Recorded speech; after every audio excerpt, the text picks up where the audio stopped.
जीवन कच्ची मिट्टी हर सांचे में वो ढलती है।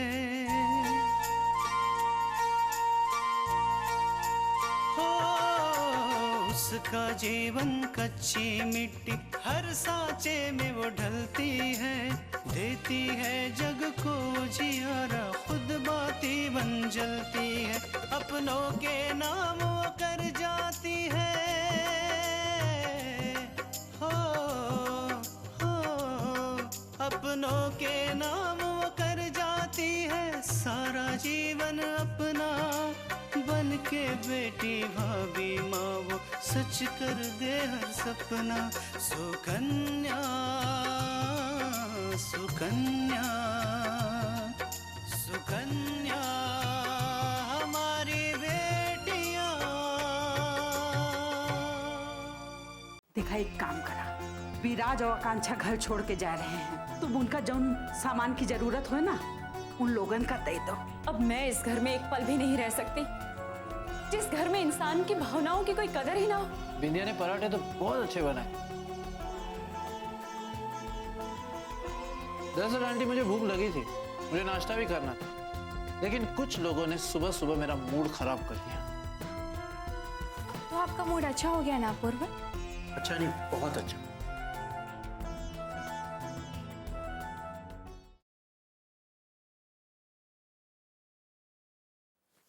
तो आपका मूड अच्छा हो गया ना अपूर्व? अच्छा नहीं, बहुत अच्छा।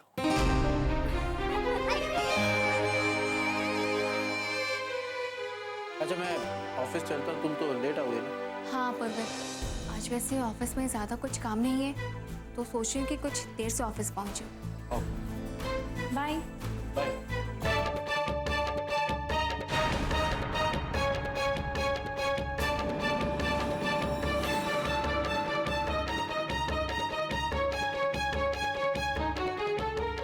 माँ, मैं अपने कमरे में जा रही हूँ। दरअसल मुझे अपने कुछ कपड़े प्रेस करने हैं। मैं जाऊँ? ठीक है।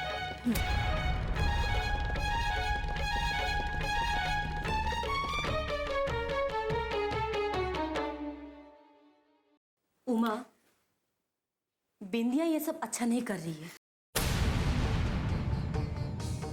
मैंने तुमसे कितनी बार कहा कि उसे समझाओ, लेकिन शायद तुम उसे समझा नहीं पा रही।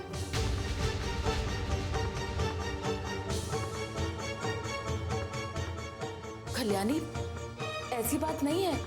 मैंने बिंदिया को समझाया था और वो समझ भी गई थी। फिर पता नहीं उसने ऐसा क्यों किया, मेरी भी समझ में नहीं आ रहा। समझ नहीं आ रहा है तो समझाओ उमा। आखिर उसे क्या जरूरत है ये सब करने की?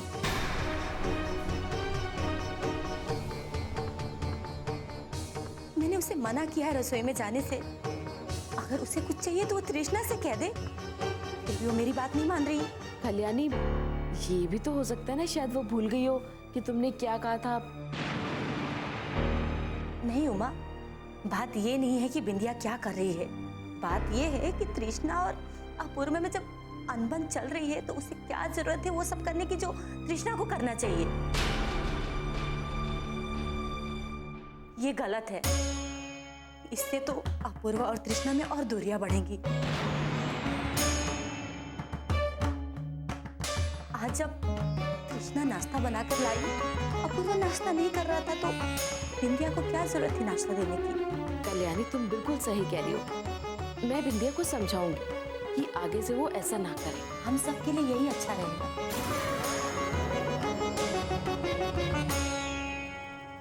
बस एक बार अपूर्व और तृष्णा के बीच सब कुछ अच्छा हो जाए तो फिर सब कुछ ठीक हो जाएगा। तुम निश्चिंत रहो, सब ठीक हो जाएगा। मैं बात करती हूँ बिंदिया से, ठीक है?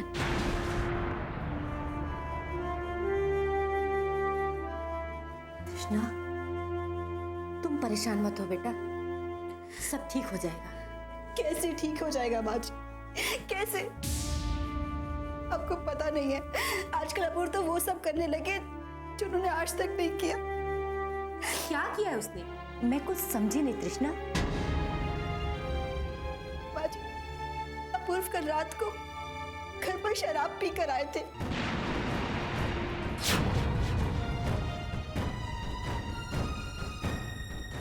शराब पीकर? हाँ माँ जी, और वो तो अपने होश में भी नहीं थे। बिंदिया उन्हें सहारा देकर लाई थी। तृष्णा, तुमने उससे कुछ कहा नहीं? आखिर ऐसा कौन सा पहाड़ टूट पड़ा था कि उसे दुख भुलाने के लिए पीना पड़ा? माँ जी, हम उनसे कहते तो तब अगर वो होश में होते। बिंदिया ने बताया था कि एक क्लाइंट के साथ पार्टी में गए थे, वहां उन्होंने शराब पी ली। माँ जी, अपूर्व होश में नहीं थे, लेकिन फिर भी उन्हें याद था कि वो हमसे नाराज थे और इसलिए क्या तृष्णा? इसलिए जब हम उन्हें सहारा देने जाने लगे तो उन्होंने हमें इनकार कर दिया और उन्होंने बिंदिया से कहा कि वो उन्हें कमरे तक छोड़ दे। ये बात तुमने तब क्यों नहीं बताया तृष्णा कि इस बारे में मैं उमा से बात करती ना? कोई फायदा नहीं था माँ जी। आजकल अपूर्व वही करते हैं जो उनका मन करता है, और अगर आप इस बारे में उनसे बात करेंगे तो वो और ज्यादा नाराज हो जाएगी। तुम ठीक कह रही हो तृष्णा। बस उमा एक बार विद्या को समझा दे और अपूर्व को अपनी गलती समझ में आ जाए, फिर सब कुछ ठीक हो जाएगा।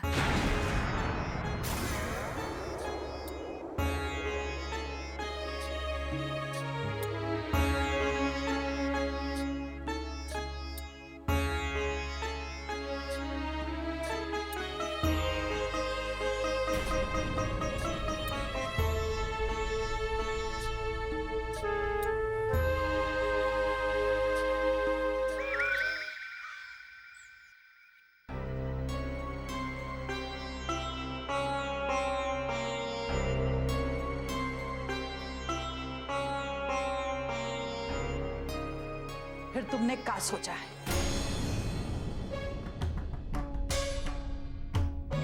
हम हो तुमसे काहे पूछ रहे हैं? ई घर में तो तुमको अच्छा लागत नहीं है, तो तुम्हें तो कोई ना कोई बहाना चाहिए ना जाएगा। नहीं नहीं दादी माँ, मुझे इस घर में रहने से कोई परेशानी नहीं है।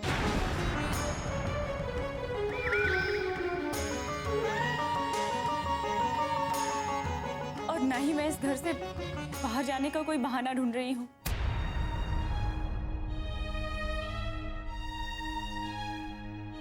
जो कहना है साफ साफ कहो। हमारे पास इतना समय नहीं है कि तुम्हारी बातों का मतलब ढूंढने बैठ जाए। बाबूजी, हमें इस बात का एहसास हो गया है कि हमें दादी माँ की बात सुनने का इंतजार करना चाहिए था।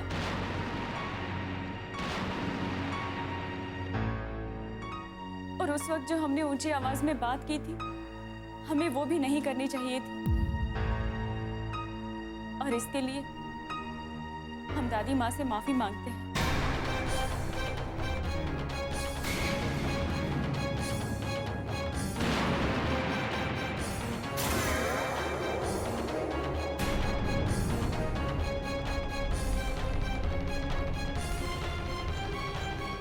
मुझे माफ कर दीजिए दादी माँ।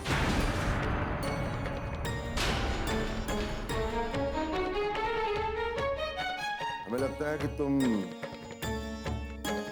किसी दबाव में आकर ऐसा कह रही हो।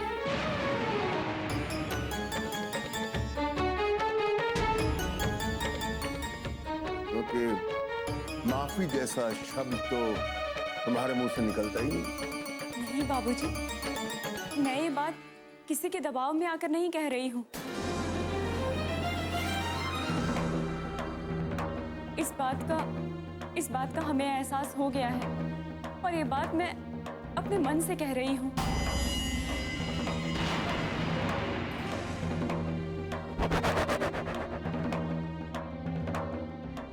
सुकन्या हमारी बेटियां,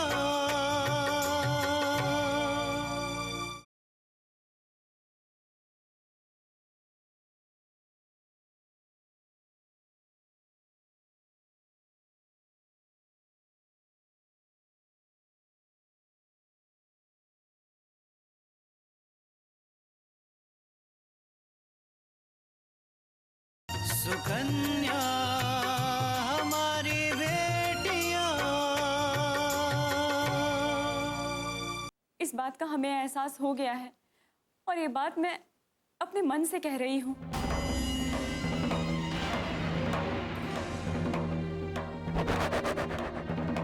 क्योंकि मैं नहीं चाहती कि मेरी वजह से इस घर में कोई भी परेशानी आए या फिर ये घर टूट जाए। और वैसे भी बाबूजी, अगर मेरे माफी मांगने से ये घर हमेशा एक रहेगा तो मैं एक बार तो क्या 1000 बार अपने बड़ों से माफी मांग सकती हूँ। बात तो सही कह रही, लेकिन ई बात की का गारंटी है कि आज के बाद ऐसा कोनो काम ना करियो जिससे कि हमार नाक कटे या अपमान होए।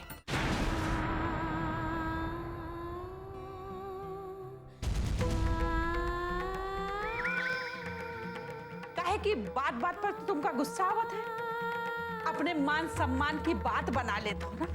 दादी, एक लड़की की जिंदगी में शादी से पहले और शादी के बाद बहुत सारे परिवर्तन आते हैं। शादी से पहले उसे एक सुई जैसी चीज भी बहुत बड़ी लगती है और शादी के बाद बहुत बड़ी बड़ी चीजें भी सुई के जैसे लगने लगती हैं।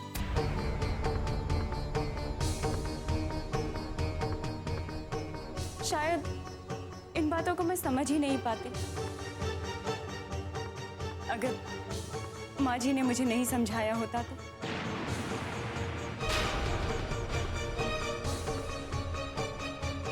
और अब मैं समझ गई हूँ दादी कि मैं इस घर की बहू हूँ और इस घर का मान सम्मान मुझसे जुड़ा हुआ है। मैं आपको और बाबूजी को दोनों को ये यकीन दिलाती हूँ कि मेरी वजह से आप लोगों को कभी ठेस नहीं पहुंचेगी।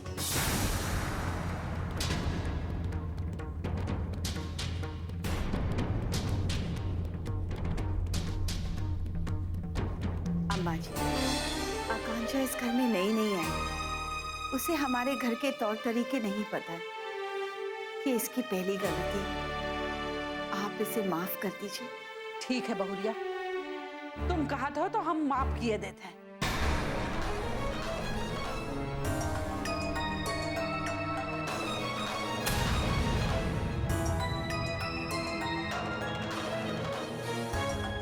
लेकिन ये बात की जिम्मेदारी तुहार है कि आज के बाद ये ऐसा कौनो काम ना करिए जिससे हमारी बेइज्जती हो। अम्मा जी, हम आकांक्षा की पूरी जिम्मेदारी ले रहे हैं। आज के बाद आपको शिकायत का कोई मौका नहीं मिलेगा।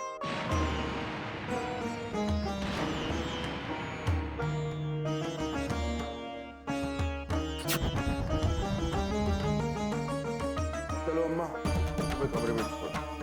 ठीक है। आकांक्षा,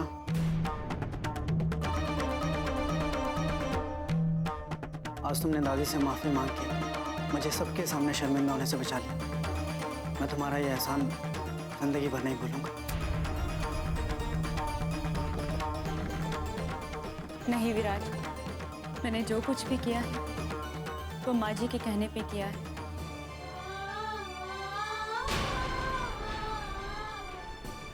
क्योंकि मैं नहीं चाहती थी कि मेरी वजह से आपको या माँ जी को कोई भी परेशानी हो। आकांक्षा, आज तुमने साबित कर दिया कि तुम एक अच्छी बेटी नहीं, एक अच्छी बहू भी। तुमने आज जिस समझदारी से काम किया वो तारीफे काबिल है।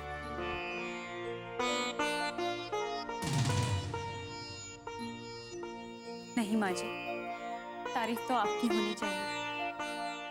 अगर आपने मुझे नहीं समझाया होता तो शायद मैं गुस्से में आपके और विराज के साथ अन्याय कर बैठती। दोनों सास बहू एक दूसरे की तारीफ पे तारीफ किए जा रहे हैं। इनको देखकर ऐसा लग रहा है कि आने वाले समय में मेरी मुश्किलें बढ़ती जाएगी। इन्हें अलग अलग करने का कोई रास्ता तो मुझे ढूंढना ही होगा। सुकन्या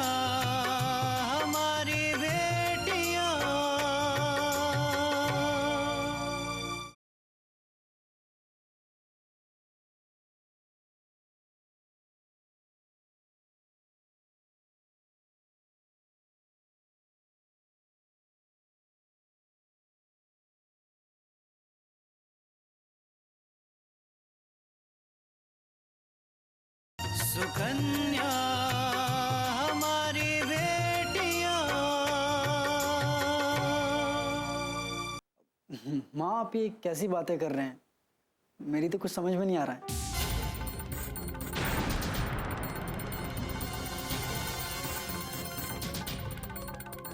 विराज, उस दिन मुंह दिखाई में जो कुछ भी हुआ उसमें आकांक्षा की कोई गलती नहीं थी। क्या माँ, आकांक्षा की कोई गलती नहीं थी?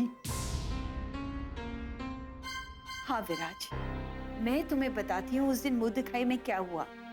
उस दिन जब मुंह दिखाई चल रही थी, ये वही लड़की है जिसे एक गुंडे ने सड़क से उठा के ले आया था और पूरा एक दिन अपने पास रखा था। क्या जमाना आ गया है, रात बिताए किसी और के साथ और जिंदगी बिताए किसी और के साथ। मैं बहुत देर से इन सब की बकवास सुनती आ रही थी। चलिए चलते हैं, बहुत हो गए मुंह दिखाई। अरे रुको तो सही, ये क्या किया तुमने? मैंने सिर्फ उन लोगों की बातों का जवाब दिया है, वो जवाब जो शायद आपको देना चाहिए था। विराज, आकांक्षा ने जो कुछ भी किया अपने आत्मसम्मान के बचाव के लिए किया।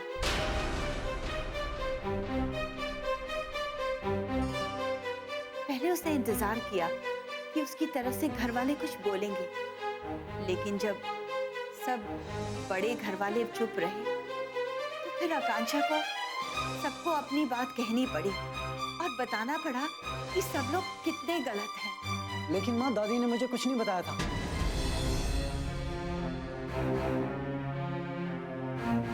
उन्होंने नहीं बताया मुझे कि आकांक्षा की कोई गलती नहीं थी। उन्होंने तो ये कहा कि विराज, अम्मा जी ने पूरा सच इसलिए नहीं बताया होगा कि तुम्हें आकांक्षा पर गुस्सा आए।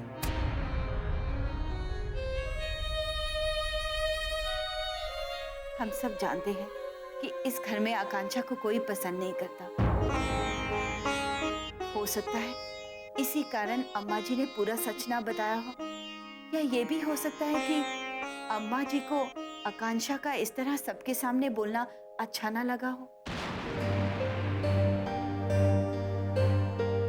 क्योंकि इस घर के नियम तो यही है कि घर की बहू मुंह नहीं खोलेगी। उस दिन जो कुछ भी हुआ उसमें आकांक्षा की कोई गलती नहीं थी और ये बात आकांक्षा तुम्हें समझाना चाहती थी, लेकिन तुमने गुस्से में उसकी बात ही नहीं सुनी। आकांक्षा, मुझे माफ कर दो। मुझे सच्चाई का पता नहीं था तो खामोखा तुम पे शक किया।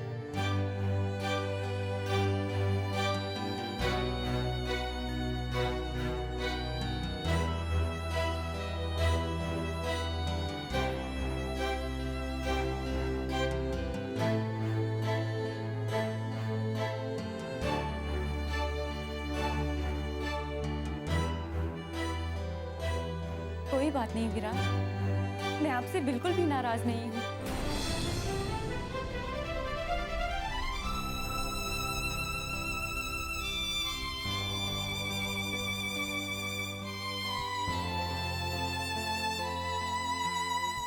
सुकन्या हमारी बेटियां।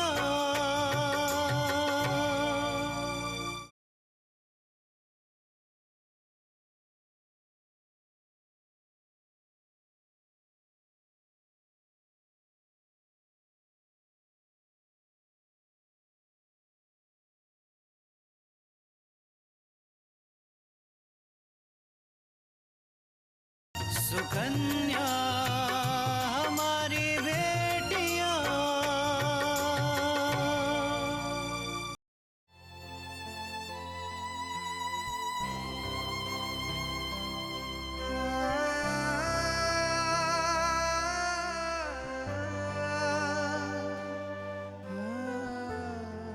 माँ जी, कभी कभी मुझे ऐसा लगता है जैसे मैं विराज को समझती हूँ, और कभी कभी ऐसा लगता है जैसे शायद मैं उसे जानती भी नहीं।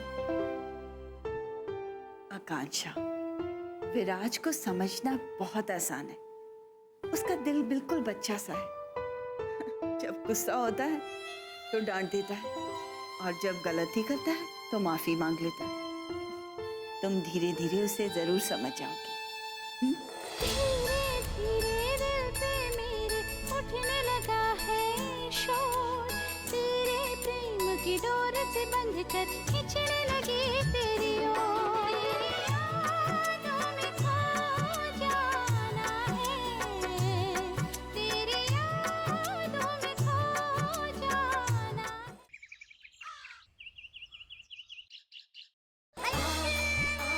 अच्छा, वाह यार, मैं भी सोच रही हूँ कि मैं ये पिक्चर जरूर देखूं।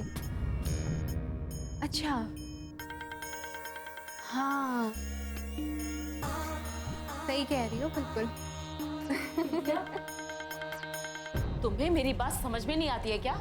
कौन सी बात माँ? हाँ, वैसे मैं सोच रही थी कि मैं तुमसे बात कर रही हूँ, पहले मेरी बात ध्यान से सुनो, इस फोन से बाद में बात करना। माँ, ये आपने क्या किया? मेरा फोन दीजिए। मैंने तुम्हें मना किया था ना कि तुम ऐसा कोई भी काम नहीं करोगी जिससे इस घर के किसी भी सदस्य को तुम्हारी वजह से परेशानी हो।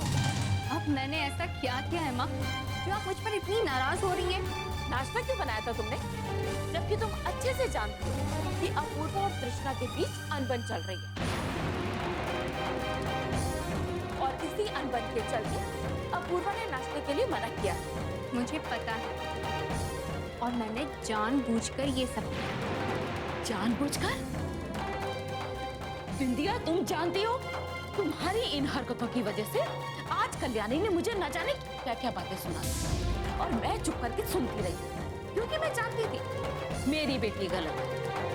वो इस घर में वो सब कुछ कर रही है जो उसे नहीं करना चाहिए।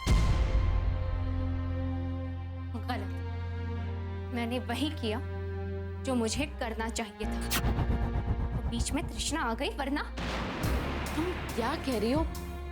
मेरी तो कुछ समझ में नहीं आ रहा। माँ, आपको याद है एक दिन आपने मुझे कहा था कि मेरी शादी अपूर्व के साथ होने वाली थी। हाँ, लेकिन हो नहीं पाई। माँ, अपूर्व के साथ रहते रहते मुझे एहसास हो गया है कि अगर ये शादी हो जाती तो आज अपूर्व बहुत खुश होते, क्योंकि जिन मानसिक परिस्थितियों से आज वो गुजर रहे हैं वो नहीं होता, और हम दोनों एक खुशहाल जिंदगी जी रहे होते।